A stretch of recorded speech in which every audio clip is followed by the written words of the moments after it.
Welcome to Strip Cover Lit. I'm Adrian Fort. And I'm Dalton Gentry. And we're here with you for another 6 things list. Dalton, what is it today? Today we have 6 great contemporary short stories. From 2000-ish or later. 2000-ish or later. But we're also excited to introduce a new member of the set. Absolutely. Claude. This is Claude the Stormtrooper, and why would we name him Claude the Stormtrooper? That is a question. Patreon. As you may have noticed if you watch these videos, there is a link above that comes across every now and then to our Patreon account where you, as a viewer, can support Strip Cover Lit and our endeavors. And lo and behold, we have our first supporter. Our first patron, Claude. And as you can tell, Claude is an action figure. So one of the things that we can promise you is that if you do pledge to us, we will piss away a good deal of that money on an action figure to name after you. And we will add them to the set until eventually we have no more room. We'll get rid of the books. But Claude was the first one to take a leap. I will put his Twitter handle in the comments below, so if you want to follow him and tell him he's a great person, there you go. And Claude here will be joining us throughout this week, and I'm sure we'll find him a place back on the shelf in the coming weeks. But for now, 6 great contemporary short stories.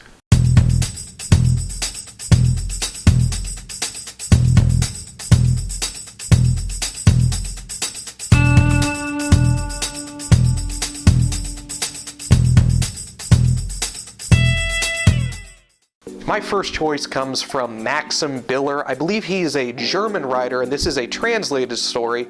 So if anybody knows a little bit more about him, I'm a little unfamiliar. I was just recently introduced to him. The story is The Mahogany Elephant. This is about a man and a woman. They meet up at, I assume it's the man's apartment. The woman's just gone on a trip to India, and the reader is led to believe that she's only going to return if they're going to be married. She brings him back a gift, he throws it away when she's not paying attention, and it turns out there's more significance to the gift than that. In the end, when you're expecting either one of them to leave because he's excited that he's not going to be tied down, he's looking forward to a single life, she's pushing forward that she doesn't want to be in this life, they settle down to a life of unhappiness. Just terrible, and I love every second of it. If you get a chance to read this, it is short. It's like 6 or 7 pages.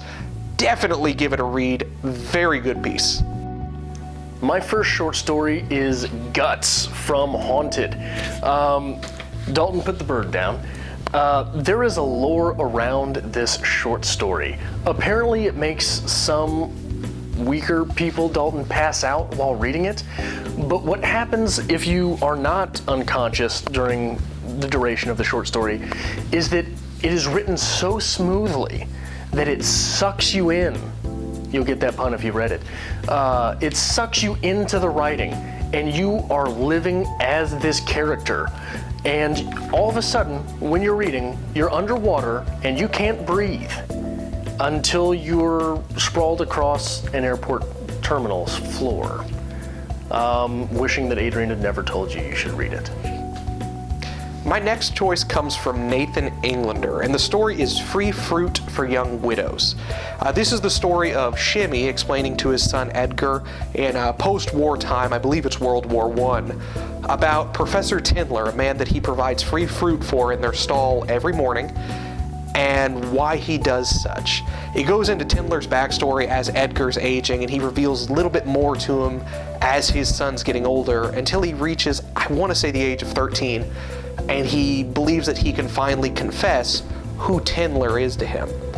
This story is violent, it's brutal, it's horrific, and in the end you're left to judge if what Tindler has done as a person makes him a bad person, or if he's just damaged from this war and Shimmy's just doing what he can to provide for him. Absolutely loved it. Give it a read online. You can check it out at the New Yorker. I highly suggest this piece. Miss Laura by Junot Diaz, as I found in the Best American Short Stories 2013. Diaz, this is the story of a young man struggling to deal with the death of his brother, and in this time he takes on an older woman as a lover. Now, sex, brotherhood, and mortality are all themes that Junot Diaz explores regularly, but never in such a refined fashion as he does in this short story. My final choice is A Tiny Feast by Chris Adrian. Now this was a little bizarre for me, so I think having a little bit of knowledge before you go in to read this one really helps. First of all, you need to read A Midsummer Night's Dream by Shakespeare, because the entire short story revolves around the characters of Titania and Oberon. Essentially, Oberon has gifted Titania a human son. They picked him up as like a novelty, and they've come to love him.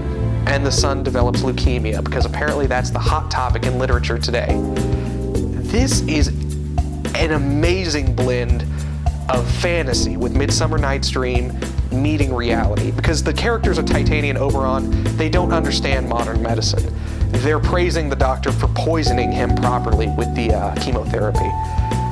It's very touching and very upsetting and very emotional, and still so whimsical and so fictional. It's a really bizarre blend. I really enjoyed this story because I've never seen such a high fantasy mixed with harsh reality, and I was just really excited to read it. Definitely go give it a look yourself. Objects in Mirror Are Closer Than They Appear by Joyce Carol Oates, as I found in New Sudden Fiction. Thank you, Kelly. I'm not a big Joyce Carol Oates fan.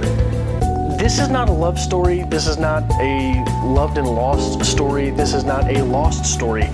This is a story of never was. Now, I think we've all got that one friend who every time you meet up with them, they're scheming on some different way to make it big and have $1 million, right? And every time you leave that person's company, you feel a little bit sad for them.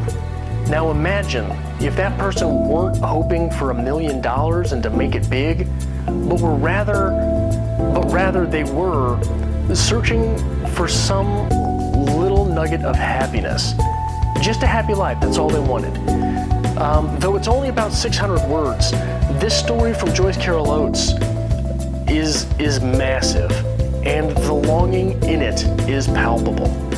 So there you have it, 6 great contemporary short stories. As always, my list was better. Claude says so. I think Claude disagrees completely because he enjoyed my short stories, all of which are available online at The New Yorker if you want to give them a read yourself. Is that true, Claude? Look at that. Look at that. We got it made. He does seem fairly celebratory. Give our short stories a read if you can find it. If you have to go out and buy Adrian's, he thinks they're better, you might have to look into it. Check mine out for free. I'm just saying my taste is better, that's all.